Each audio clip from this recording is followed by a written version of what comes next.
मित्रों और मेरे प्यारे बच्चों, आज हम सुमित्रानंद पंत के द्वारा रचित कविता जीवन का अधिकार, इसे पावर पॉइंट प्रेजेंटेशन के माध्यम से मैं आपके सामने प्रस्तुत करना चाहता हूं। इस न्यू टेक्नोलॉजी के माध्यम से आप लोग इस कविता का सारांश समझने के लिए कोशिश कीजिए और इसका संदर्भ को भी आप आसान के साथ समझ सकते हैं।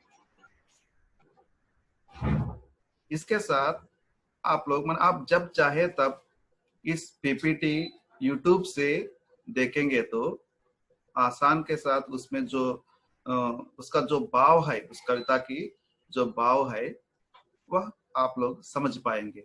आप जितने बार चाहे उतने बार उसे सुन सकते हैं, समझ सकते हैं, लेकिन सुनना समझना यह जरूरी है हर एक विद्यार्थी के लिए। आज हम सत्र 3 के अंतर्गत द्वितीय भाषा हिंदी और BA BCom second year, BA BCom BSc और बीबीए सेकेंड ईयर को ही हम सत्र 3 बोलते हैं। ओके, इसके अंतर्गत काव्य निधि और हिंदी साहित्य का इतिहास, इस टेक्स्ट बुक के अंतर्गत आधुनिक कविता, उसका नाम है जीवन का अधिकार। इसके कवि सुमित्रानंदन पंत।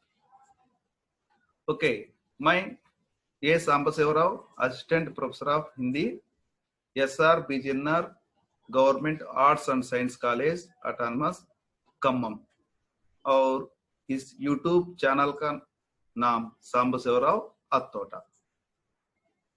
अभी हम जाकर देखेंगे। मैं अभी स्क्रीन शेयर कर रहा हूं।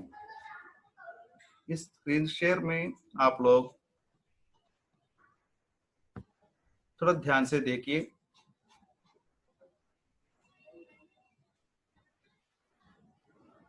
मैं इसको एक विशिष्ट प्रकार से बनाने के लिए कोशिश किया था।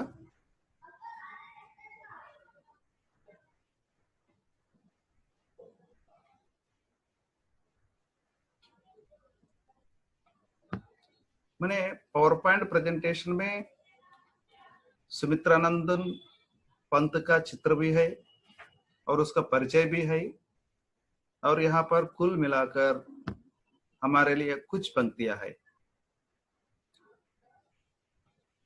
इन पंक्तियों को भी यहाँ पर आपके सामने रखने के लिए कोशिश किया था। और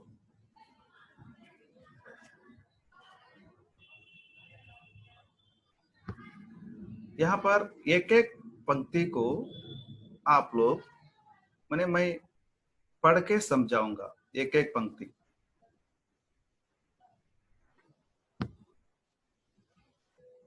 इसे पढ़ने से सुमित्रानंदन पंत वो इस कविता के माध्यम से क्या कहना चाहते हैं और किस विषय को हम लोगों तक पहुंचाना चाहते हैं। ओके, हम मूल रूप से सुमित्रानंदन पंत को छायावाद के 4 स्तंभों में एक मानते हैं,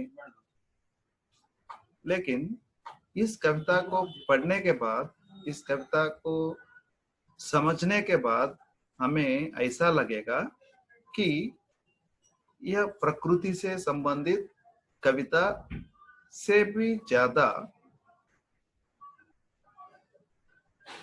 मनुष्य के जीवन में आने वाली विपत्तियां जो है, मुसीबतें जो हैं, जो प्रमाद है, जो संकट है, इन संकटों से बचकर जो इस संघर्ष से अपने आप को बचाकर जो जीने का अधिकार पाता है, उसी के संदर्भ में यह कविता प्रस्तुत की गई है। हमें हर एक आदमी को जीने का अधिकार है। इसका मतलब ये नहीं है कि जीना के मतलब जैसे चाहे वैसे खाना पीना सोना, यह भी जीना है, लेकिन ऐसे जीने के लिए कवि सूचित नहीं कह रहा है। यहाँ पर खासकर कवि अपने विशेष दृष्टि से और अ, उनकी जो दृष्टि है समाज की तरफ, उन्होंने इस संसार में जो जिस विषय को पहचान कर हमारे सामने और खासकर विद्यार्थियों के लिए हमें किस प्रकार का जीवन बिताना चाहिए और उसके लिए हमें क्या क्या चीजों की जरूरत है, यहाँ पर हम विस्तार रूप से देख सकते हैं। देखिए यहाँ पर स्लाइड फर्स्ट सेकंड स्लाइड में प्रकृति के कोमल कवि सुमित्रानंदन पंत, तो हिंदी साहित्य के छायावाद युग के 4 प्रमुख स्तंभों में एक है सुमित्रानंदन पंत। इनका जन्म 20 मई 1900 में और उनका निधन दिसंबर 1977 और 28 में हुआ था। ओके, अगला स्लाइड। सुमित्रानंदन पंत का सामान्य परिचय।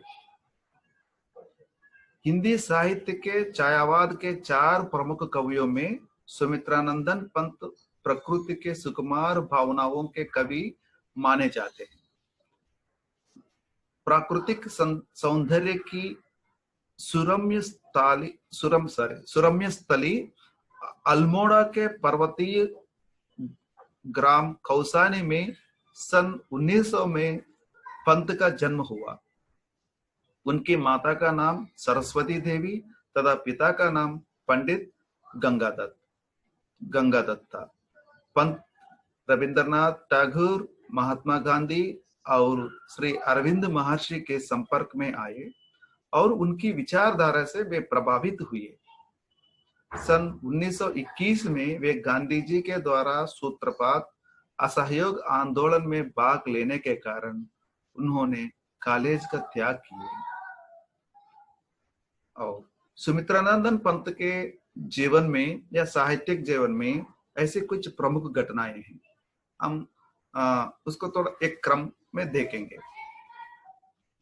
सन 1961 में उन्हें कला और बोड़ा चांद के लिए साहित्य अकादमी द्वारा रुपये 5000 का पुरस्कार प्रदान किया गया।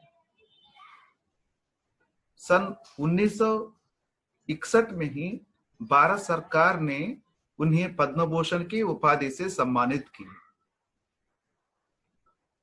उसके बाद सन 1965 में हिंदी साहित्य सम्मेलन द्वारा साहित्य वाचस्पति और विक्रम विश्वविद्यालय द्वारा डीलिट की मानद उपाधि से सम्मानित किए गए।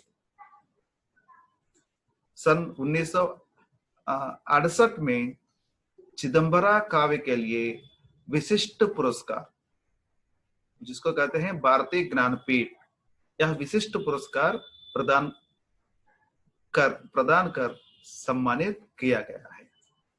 भारत देश में कोई भी साहित्यकार को यह पुरस्कार सर्वोपरि है। इस नोबेल प्राइज के समान यहाँ पर माना जाता है।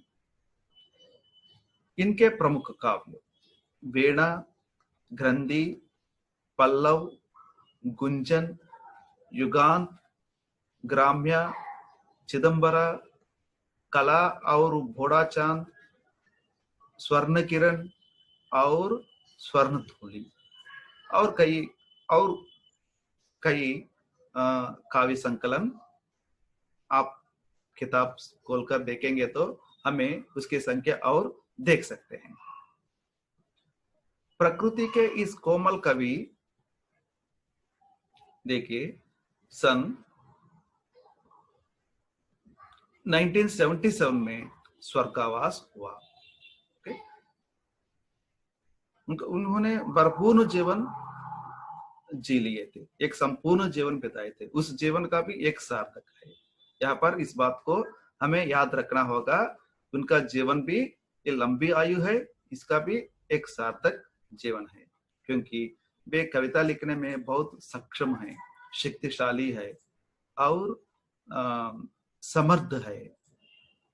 ओके, इनकी कविता के माध्यम से हिंदी साहित्य को एक संपूर्ण या परिपूर्ण बनाए थे। अगले देखेंगे प्रस्तुत कविता से संबंधित, यहाँ पर हम बातचीत करेंगे। जीवन का अधिकार। यह अधिकार का मतलब आप लोग जानते हैं। कुछ लोग कहते हैं या authority must die, authority must die అంటే अधिकार అనేది చచ్చిపోవాలి।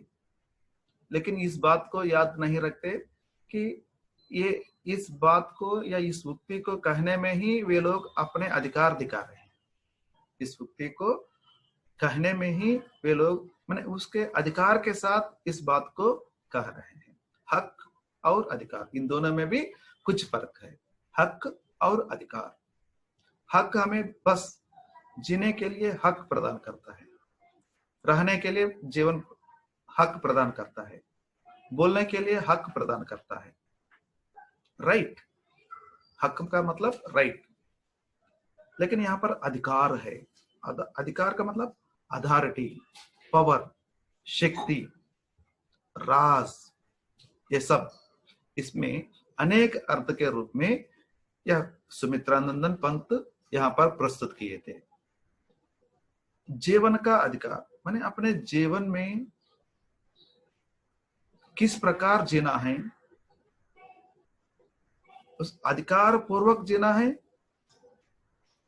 सार्थक पूर्ण जीवन बिताना है, या एक शक्तिशाली व्यक्ति के रूप में जीना है, या दुर्लभ या असमर्थ या शक्तिहीन के रूप में जीना है, या दास बनकर जीना चाहते हैं, या गुलाम बनकर रहना चाहते हैं।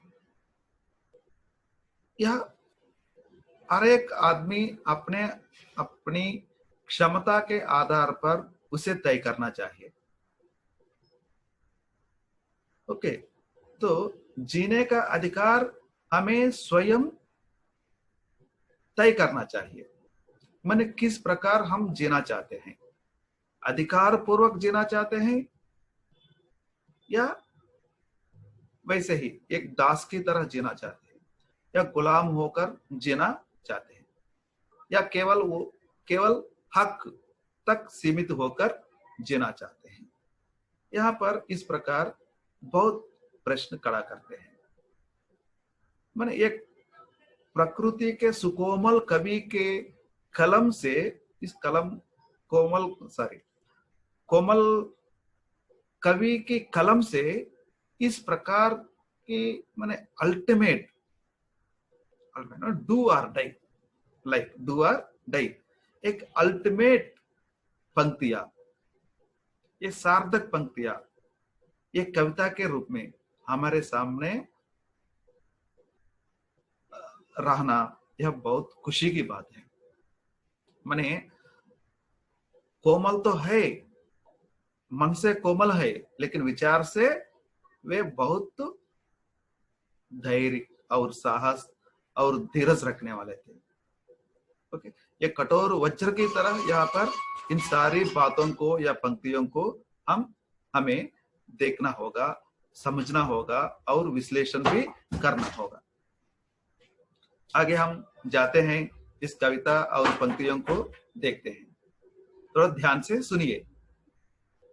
जो है समर्थ, जो शक्तिशाली, जीवन का है अधिकार उसे, समझो लाठी का बैल, विश्व पूजता सभ्य संसार उसे। फिर से और एक बार, जो है समर्थ, जो शक्तिशाली, जीवन का है अधिकार उसे, समझो लाठी का बैल, विश्व पूजता सभ्य संसार उसे। बाद की चार पंक्तियां। दुर्बल का घातक दैव स्वयं, समझो बस भू पर भार उसे। थोड़ा स्पेलिंग मिस्टेक है। जैसे को तैसा नियम यही, होना ही है संहार उसे।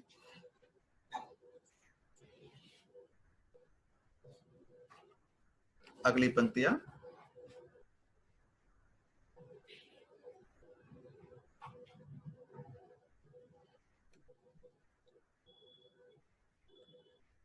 यस, देखिए बाद की 4 पंक्तियां। है दास परिस्थितियों का नर, रहना उसके अनुसार उसे, जीता है योग्य सदा जग में, दुर्बल ही है आहार उसे। है दास परिस्थितियों का नर, रहना उसके अनुसार उसे, जीता है योग्य सदा जग में, दुर्बल ही है आहार उसे। अंतिम की 4 पंक्तियां। तृण जश पशु से नर तन, यहां पर भी टाइपोग्राफिकल मिस्टेक है, नर तन देता, जीवन विकास का तार उसे, वह शासन क्यों ना करे भू पर, चुनना है सबका सार उसे। ओके, अब हम इन 4 पंक्तियों को, माने चार पंक्तियों को एक समझकर यहाँ पर आप लोगों के लिए मैंने ये स्लाइड्स बनाई। उसका भाव क्या है, इस प्रकार। मैंने परीक्षा की दृष्टि से यदि हम देखेंगे तो क्या पूछा जाएगा परीक्षा में, इस कविता से संबंधित संदर्भ सहित व्याख्या पूछेंगे, या कविता का सारांश लिखने के लिए पूछेंगे, या कवि का संक्षिप्त परिचय लिखने के लिए भी एक प्रश्न आ सकता है। माने इस कविता से संबंधित, इस पाठ से संबंधित 3 प्रकार के प्रश्न पूछने की संभावना है।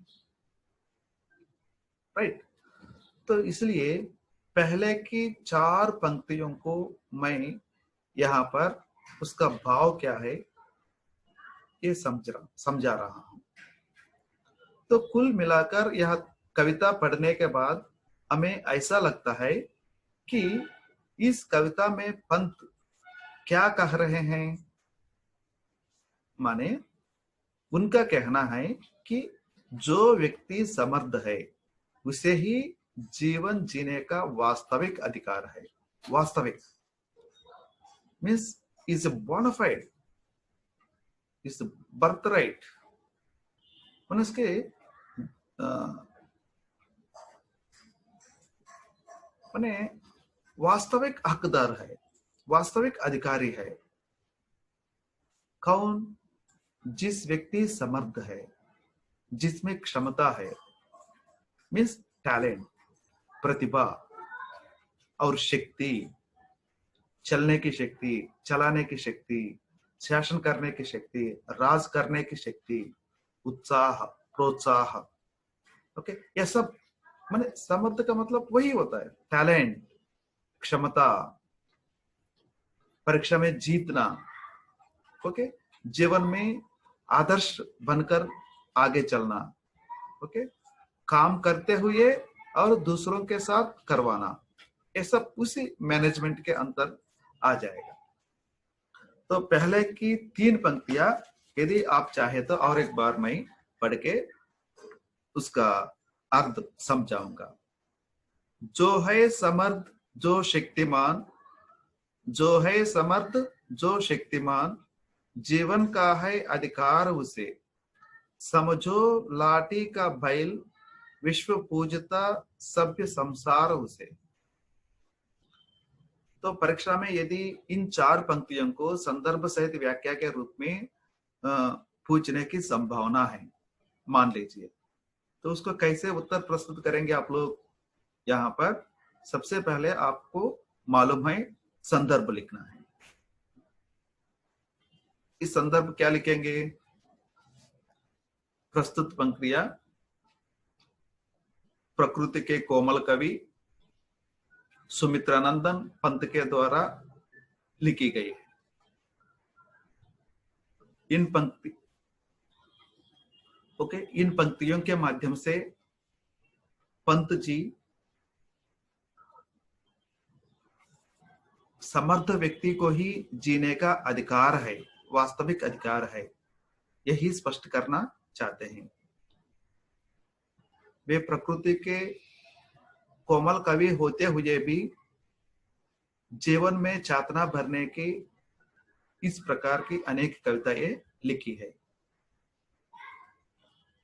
उन्हें भारत सरकार ने पद्म भूषण की उपाधि से सम्मानित किए और चिदंबरा काव्य के लिए ज्ञानपीठ पुरस्कार भी मिला और केंद्र सरकार की तरफ से साहित्य अकादमी पुरस्कार भी दिया गया है। यह सब संदर्भ के अंतर्गत आपको लिखना होगा। मैंने दिए गए अंक के हिसाब से हमें उत्तर पुस्तिका में अपने आंसर लिखना होगा। कभी ये संदर्भ सहित व्याख्या 3 मार्क के लिए पूछते हैं, 5 मार्क्स के लिए भी पूछते हैं या 8 मार्क्स के लिए भी पूछते हैं। ओके, उसके आधार पर माने प्रश्न पत्र, उसके नमूना के आधार पर ये सब कुछ पूछने की संभावना है। कभी कभी ये नमूना जो है, ये वेटेज ऑफ मार्क्स जो है, मार्क्स में कुछ चेंजेस रहते हैं। तो उसके बाद भाव प्रस्तुत करना है। इसका भाव क्या है? इन 4 पंक्तियों का भाव देखिए। जो व्यक्ति शक्तिशाली है और जिसमें सामर्थ्य है, जरूर उसे जीने का वास्तविक अधिकार है। हम लोग मानते हैं ना, जो अपने शासक लोग हैं, जैसे एमएलए या चीफ मिनिस्टर, मुख्यमंत्री, प्रधानमंत्री या राष्ट्रपति या किसी कंपनी के सीईओ, कोई भी हो, वो क्यों वे लोग ऐसे वहां तक पहुंच पाए थे? श्रेष्ठ स्थान या उन्नत स्थान तक कैसे पहुंच पाए थे? वे शक्तिशाली है। कौन शक्तिशाली बन पाएगा? जिसमें सामर्थ्य है, जिसमें टैलेंट है, जिसमें प्रतिभा है, वही शक्तिशाली बनेगा। वैसा नहीं, हर एक व्यक्ति में सामर्थ्य रहेगा। उस सामर्थ्य को साबित करना है, समय के अनुसार अपनी प्रतिभा को प्रदर्शित करना चाहिए। ओके, जो अपनी शक्ति की प्रदर्शित करेगा, सामर्थ्य को विनिमय करके शक्तिशाली बनेगा, वही वास्तविक अपने जीवन में वास्तविक अधिकार बनेगा। मित्रों, कवि सुमित्रानंदन जी हमें कह रहा है, समझो तुम, हे मित्र, समझो, समझो तुम। आप लोग जानते हैं, एक कहावत है, लोकोक्ति भी है, जिसकी लाठी उसका भैंस, जिसकी लाठी उसका भैंस। यहां पर लाठी का अर्थ है अधिकार। हम पुलिस के हाथ में देखते हैं लाठी, वैसे ही राजा के हाथ में भी रहता है राजदंड। वैसे ही और कुछ इसको क्या बोलते हैं, जो जादू करने वाले के हाथ में भी रहता है एक लकड़ी, ये मैजिक स्टिक बोलते हैं।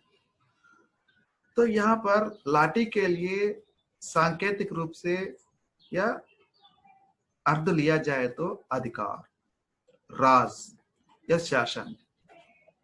तो जिसके हाथ में खड्ग धारण कौन कर सकता है? जो बलशाली है, जिसकी बुद्धि शक्ति है। ये तलवार कौन चला सकता है? जिसमें भुजबल है, जिसमें शक्ति है, जो ताकतवर है। तो जो तलवार चला सकता है, वह जरूर कभी ना कभी, किसी ना किसी दिन कुछ अधिकार पाएगा। तो इसलिए यहाँ पर लाठी कहिए या तलवार कहिए, जिसके हाथ में लाठी होगी, जिसके हाथ में तलवार होगा, जिसके हाथ में राजदंड होगा, वही क्या माने संपत्ति उसकी ही होगी। बैल मतलब यहाँ पर संपत्ति माने एसेट या कुछ भूभाग, कुछ भी। सो जिसके पास अधिकार है, उसे सारा सभ्य संसार पूजते हैं। इस प्रकार जिसके हाथ में राजदंड है, हम उसके सामने प्रणाम करते हैं। उसकी बात मान लेते हैं, ये राजाज्ञ है, ये सरकार की बात है। ओके, तो संसार उसी के सामने अपने सिर झुकाकर नमस्कार करते हैं, नतमस्तक बन जाते हैं। जिस व्यक्ति के दिमाग में तो ये राज कौन कर सकता है या शक्तिशाली कौन बन सकता है, इसके लिए भी एक तरीका है। कवि कह रहे हैं, जिस व्यक्ति के दिमाग में राजनीतिक युक्ति है, नेता कौन बन सकता है? जिसके दिमाग में राजनीतिक युक्ति होनी चाहिए। ओके, गठबंधन कैसे करना है, अलायंस कैसे बनाना है, चुनाव कैसे जीतना है, ओके, प्रत्यर्थी को कैसे सामना करना है, ये सब प्रणाली करनी पड़े।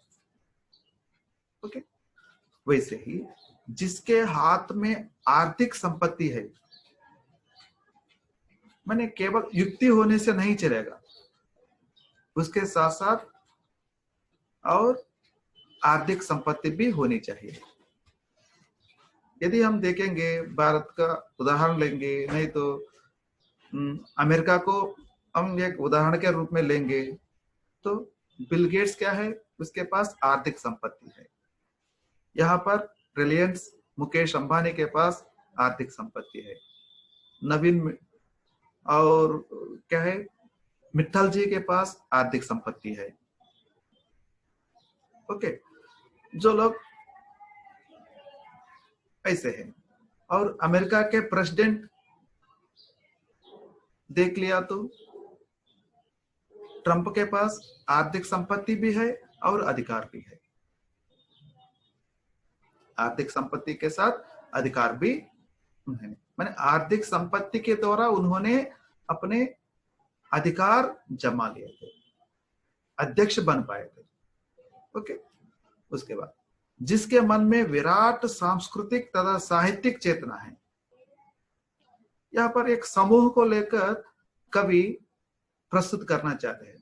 जिस समूह में, जिस समाज में या जिस देश के लिए एक विराट सांस्कृतिक और साहित्यिक चेतना होनी चाहिए।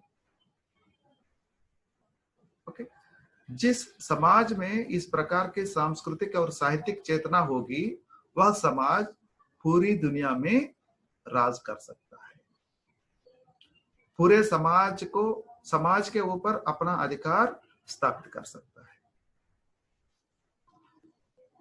मैंने उसके इस रिचेस्ट कल्चर, विराट संस्कृति का मतलब मैंने सांस्कृतिक रूप से वे बहुत आगे हैं, साहित्यिक दृष्टि से उसमें बहुत चेतना है। इस प्रकार जिसके आचरण में विशिष्ट धार्मिक विरासत है, मैंने वैसा नहीं, यदि भगवान की बात आती है या धर्माचरण की बात आती है, तो भी उनके मन में मनसा वाचा कर्मणा, उन्होंने जिस धर्म को माने थे उस धर्म के प्रति उसके मन में विशिष्ट श्रद्धा है, आस्था है, प्रगाढ़ विश्वास है।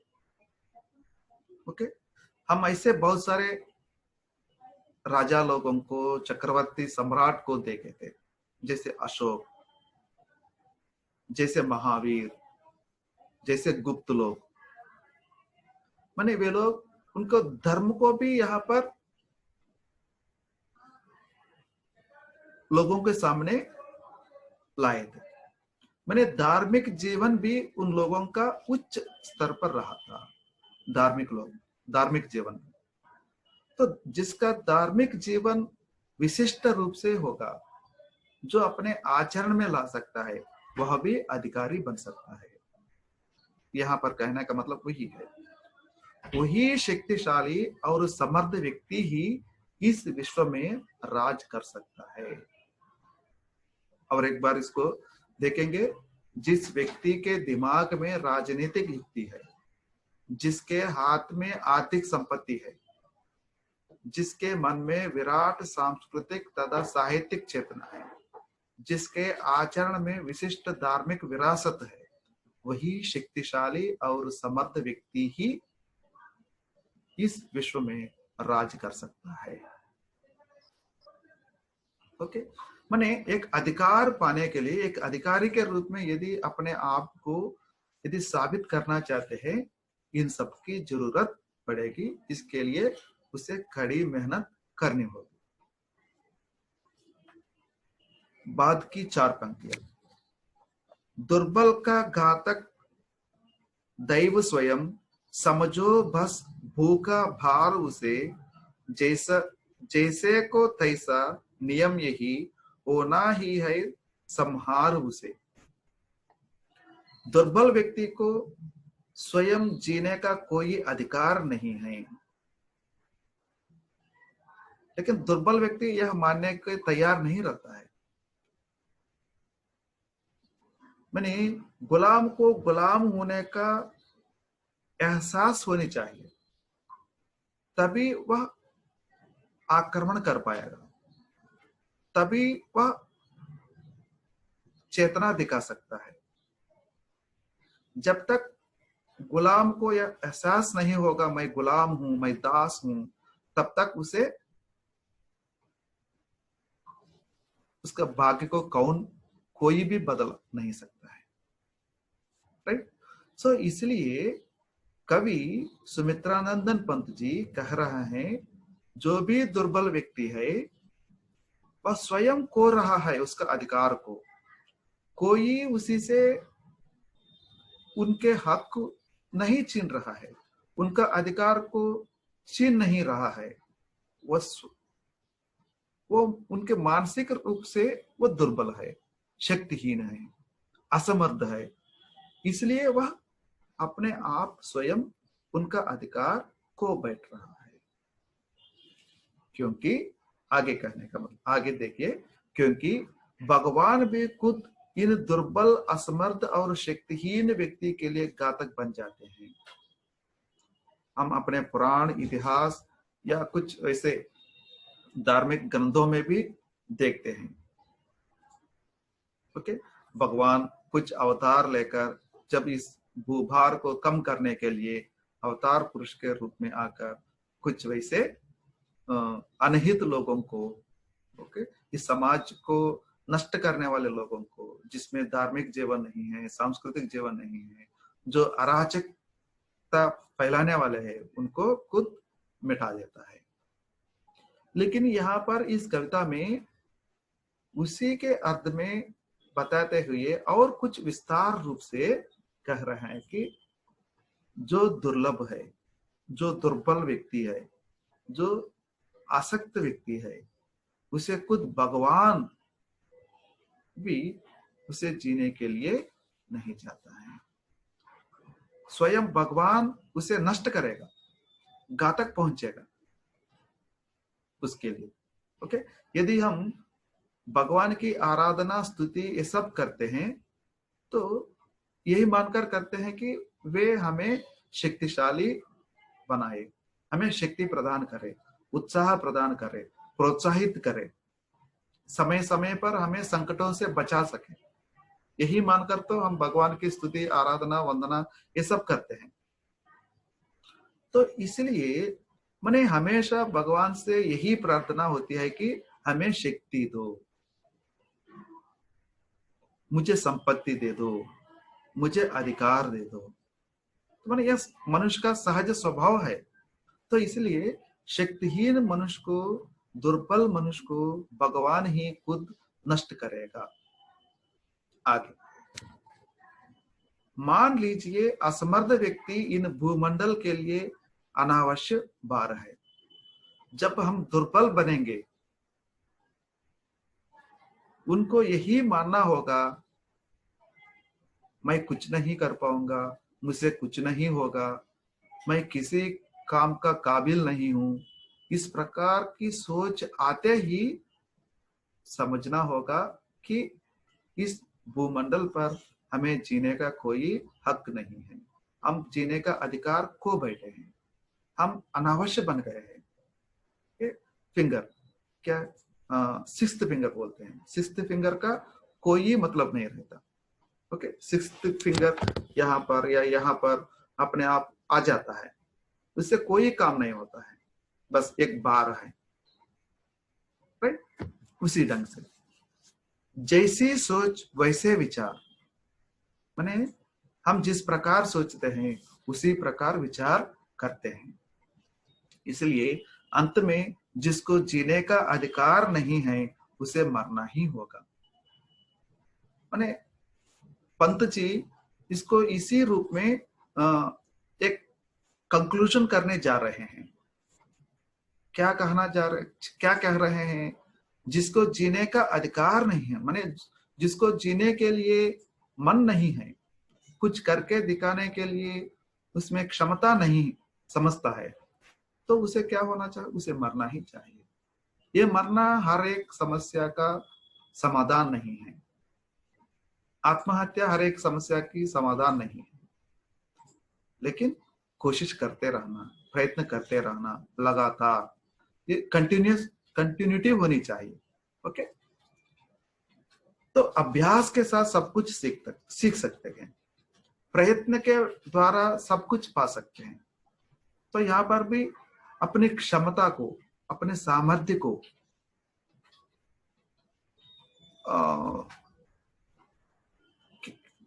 अपने सामर्थ्य को प्रदर्शित करने के लिए हर पल कोशिश करते रहना। यह कहना उचित होगा कि जीना है तो मरना सीखो, कदम कदम पर लड़ना सीखो। यदि हम जीना चाहते हैं, यदि तुम जीना चाहते हो, तो हमें कदम कदम पर लड़ना भी सीखना होगा। क्या हमें जीने देंगे क्या? जो शक्तिशाली है, जो जिसके पास अधिकार है, जिसके पास संपत्ति है, क्या वह दूसरों को जीने देंगे क्या? क्योंकि यदि वह राज बनना चाहते हैं, राजा बनना चाहते हैं, यदि वो यजमान बनना चाहते हैं, तो वो कब वह राजा बनेगा, कब वह यजमान बनेगा?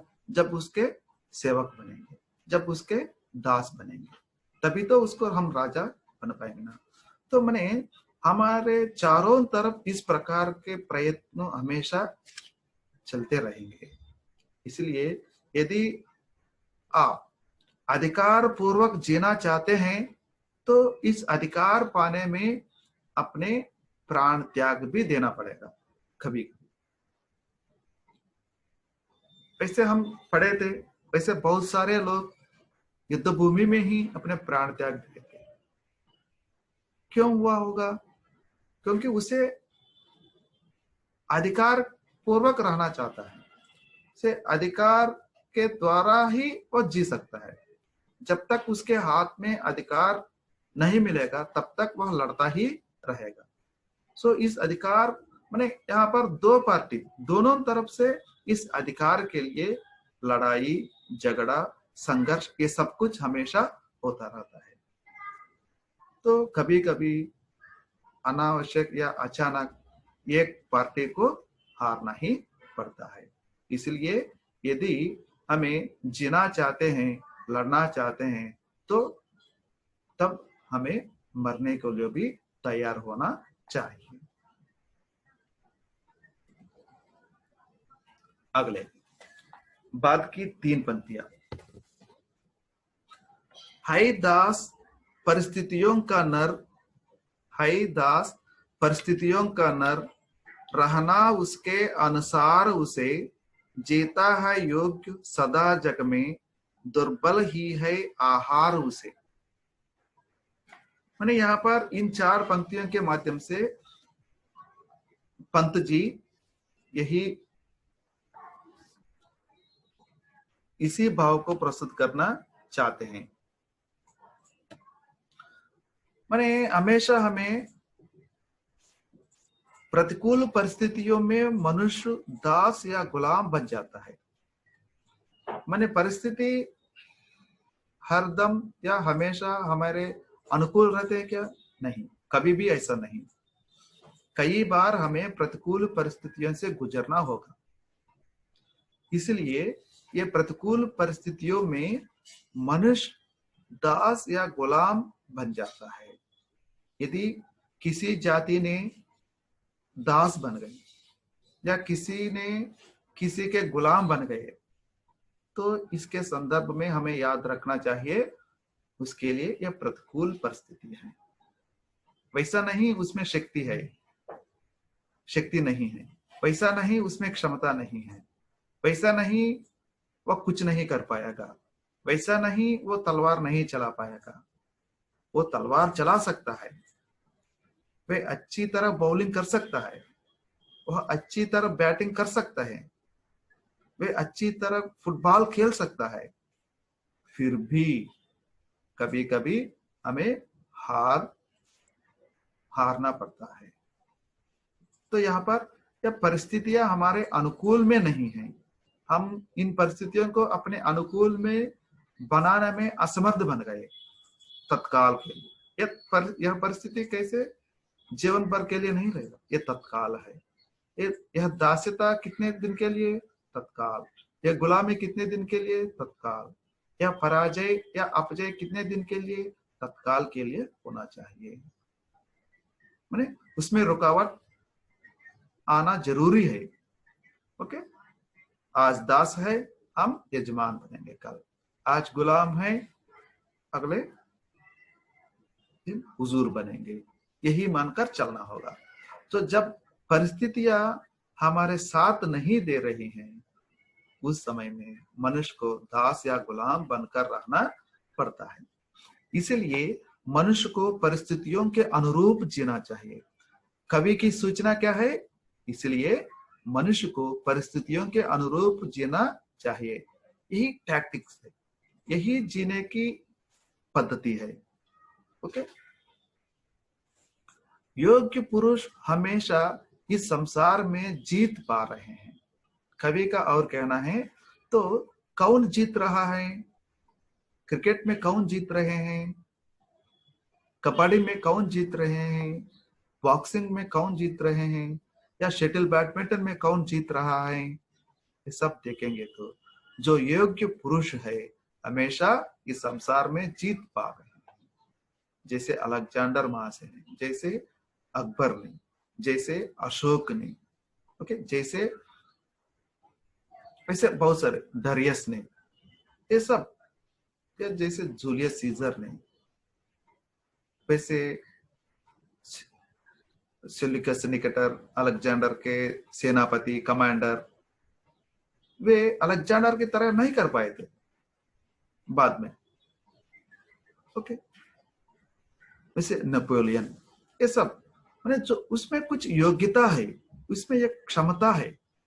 पुरुष का मतलब यहाँ पर मैंने सर्वसाधारण जो प्रयत्नशील रहेंगे उसे हम पुरुष कहते हैं, राइट।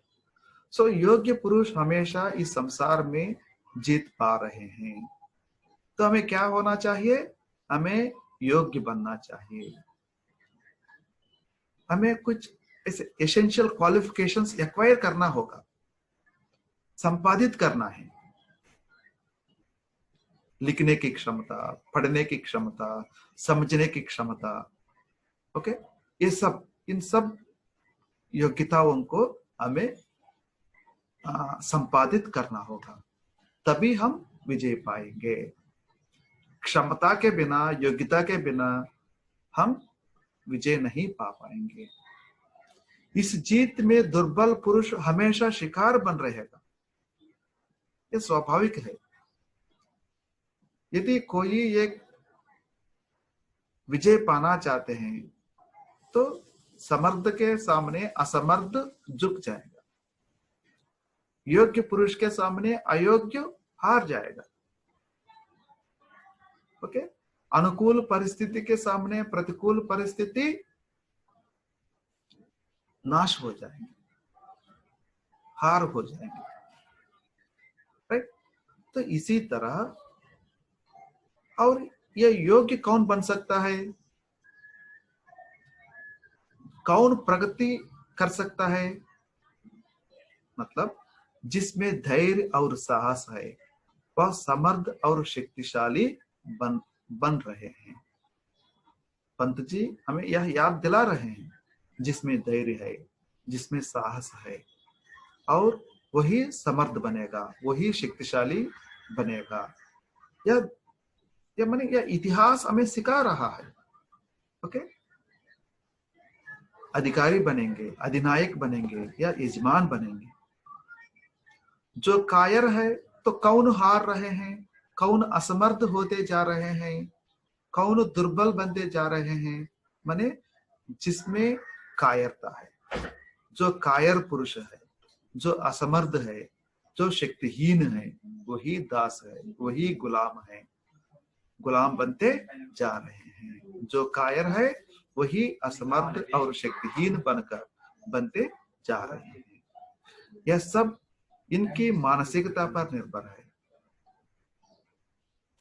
कायर बनना, साहस बनकर रहना, ये सब क्या है, हमारी मानसिकता पर निर्भर है। यदि हम मानसिक रूप से सक्षम हैं, मानसिक रूप से दृढ़ है, तो हम जरूर विजय पाएंगे। ओके, सक्सेस क्या है, यह purely depends upon our will power. Okay, हम अपने मन में बस यह मानकर चलना होगा, मैं विजय पाऊंगा, मैं विजयी होकर वापस आऊंगा, सक्सेस पाऊंगा, यही मानना चाहिए अपने आप। आपके सक्सेस के बारे में, आपके विजय के बारे में यदि आप स्वयं नहीं विचार करेंगे तो कौन विचार करेगा, कौन कल्पना कर सकता है। हमें अपने विजय के बारे में कल्पना करना जरूरी है। Dream, big dream must be gone. इसका मतलब माने हमें स्वप्न देखना चाहिए जिसमें शक्ति है, जिसमें क्षमता है, जिसमें धैर्य है, जिसमें साहस है, वही कुछ स्वप्न देख सकते हैं। राइट, इसलिए कायर बनकर रहना सबसे बहुत बड़ा पाप है। राइट, इसलिए धैर्य और साहस के साथ रहना। धैर्य साहस है लक्ष्मी। यदि धैर्य है, आप धैर्यवान हैं, आप साहस कर सकते हैं। यदि आप साहस कर पाएंगे तो आपके पास लक्ष्मी आ जाएगी। लक्ष्मी का मतलब यहाँ पर संपत्ति, अधिकार, ये सब। अंत की 4 पंक्ति। मनुष्य के तृण जश पशु से नर धन देता, जीवन विकास का तार उसे, वह शासन क्यों ना करे भू पर, चुनना है सबका सार उसे। इन 4 पंक्तियों का भावार्थ देखेंगे। मनुष्य के लिए अपने पास विराट शारीरिक रूप ही नहीं, बुद्धि भी है। मैंने कुछ ऐसी जीव जंतुओं को हम देखेंगे तो हम शारीरिक रूप से उससे बलिष्ठ दिखते हैं।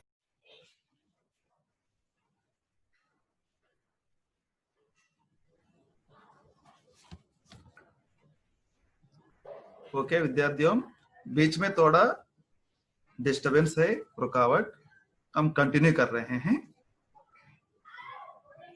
तृण जश पशु से नर तन देता, जीवन विकास का तार उसे, वह शासन क्यों ना करे भू पर, चुनना है सबका सार उसे। तो इन 4 पंक्तियों को यहाँ पर इसमें जो भाव प्रस्तुत किए थे सुमित्रानंदन पंत, उसको और देखिए।